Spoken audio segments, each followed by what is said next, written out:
Bezos sells more than $3 billion in Amazon shares. Key points. Amazon CEO Jeff Bezos this week sold more than $3.1 billion worth of shares in his company, according to filings with the Securities and Exchange Commission. The sales this week bring his total cash out in 2020 to slightly more than $7.2 billion. Amazon CEO Jeff Bezos this week has sold more than $3.1 billion worth of shares in his company, according to filings with the Securities and Exchange Commission compiled by Open Insider. The sales were part of a prearranged 10b5-1 trading plan, according to the filings. Earlier this year, Bezos sold more than $4.1 billion worth of shares in the company. The sales this week bring his total cash out in 2020 to slightly more than $7.2 billion so far. He still owns more than 54 million shares, worth more than $170 billion, making him the richest person in the world. By way of comparison, Bezos sold $2.8 billion worth of shares in 2019. Bezos has previously said he's selling about $1 billion of Amazon stock a year to fund his space exploration company, Blue Origin. Representatives from Amazon weren't immediately available to comment on the latest sale. The sales come 1 week after Bezos testified before the House Antitrust Subcommittee, which is concerned about the growing power of large tech companies, alongside Facebook CEO Mark Zuckerberg, Apple CEO Tim Cook and Sundar Pichai, CEO of Google parent Alphabet. Last week, Amazon also reported its second quarter results, blowing away analyst expectations after the coronavirus pandemic fueled online shopping. Amazon shares are up 73% for the year, including a 2.1% gain on Wednesday.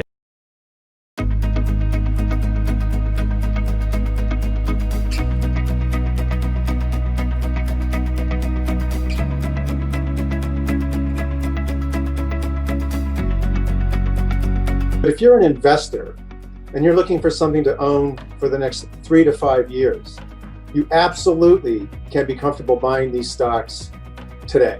When you look at Amazon in particular, Amazon is a stock that people have used valuation as a reason not to own Amazon ever since it went public.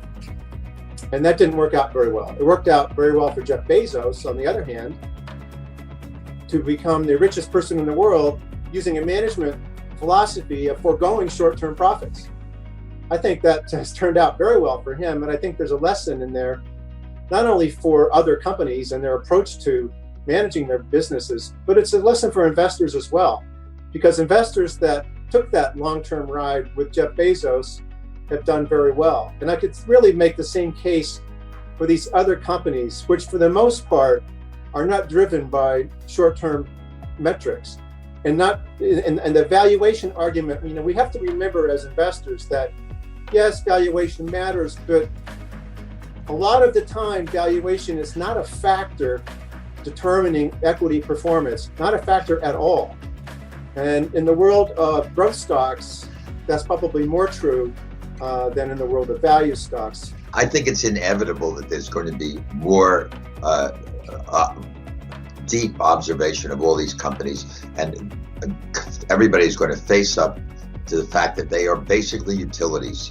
You can't survive today really without Facebook. You can't survive without Google. Google represents 90% of the search. Just think about that. No matter what you do, if you're sitting there, you want to find some information, you have to go to Google. Sure, Bing gets a certain amount of search traffic, but anything that people are so dependent on is something that becomes a utility, a public utility, which means something has to be done to make sure that a public utility doesn't take advantage of the public in one way or another. And to me, it's inevitable there's going to be some regulation. I think it's unfortunate for all of them that their earnings came out right at the cusp of these hearings, because it certainly doesn't help their case. I was surprised how well Facebook actually did in their advertising revenue. I had high expectations of the cloud revenue for the enterprise components of Amazon and Google. And Google is making great progress on their cloud revenue. Apple was stunning.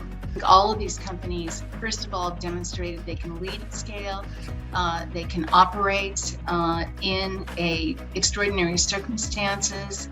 For all companies operating long-term, this way is going to be really challenging to maintain talent, to maintain innovation, to have innovation be spread across unknown individuals in your company. To hire and fire is really hard.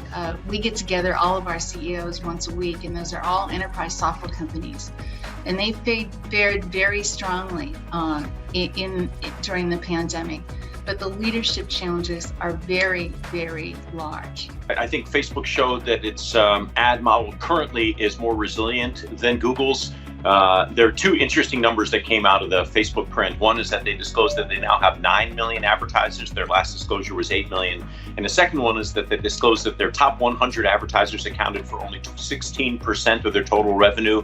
Last time they disclosed that it was 20%. So they are diversifying their advertiser base and they're dramatically increasing it. Both of these are auction-based models. They don't set the ad prices. It's the advertisers in there bidding against each other. But more advertisers means more bids, means higher prices. It's better for the model. At the margin, Facebook looks more resilient. I think what we've done is we've had this 20-25 year ramp up in online retail penetration. We just accelerated it. We're not going to be coming back down.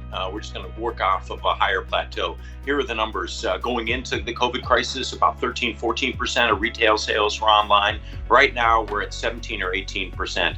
And I think we'll start climbing from there going forward. It's two interesting numbers that came out of Amazon. 51% year over year online retail growth for them in their most mature market, the US. That's almost double any numbers that they printed in about the last 10 years. Second is just how profitable this business can be, because if you strip out those COVID specific expenses, this is a double digit, i.e. 10% operating margin business. We've been waiting for this for 20 years as I've been tracking this stock, and they just showed you the power of the model. Every conference call last night, with the exception of Google, was incredible.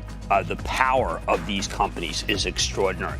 And I don't think that we can actually brief Brian Olsavsky when he talks. He's the CFO of Amazon. When he talks about the idea that basically we didn't know we were going to make billions of dollars more than we did. Not tens of millions, not hundreds of millions, but billions. What a juggernaut. Most impressive of last night. And David, I have a lot of good things to say about the others, and I can even say good things about Google. But Amazon, frankly, is a company that basically has no idea how much money it can make. I've never seen a company like this. No, there's never been a company like this.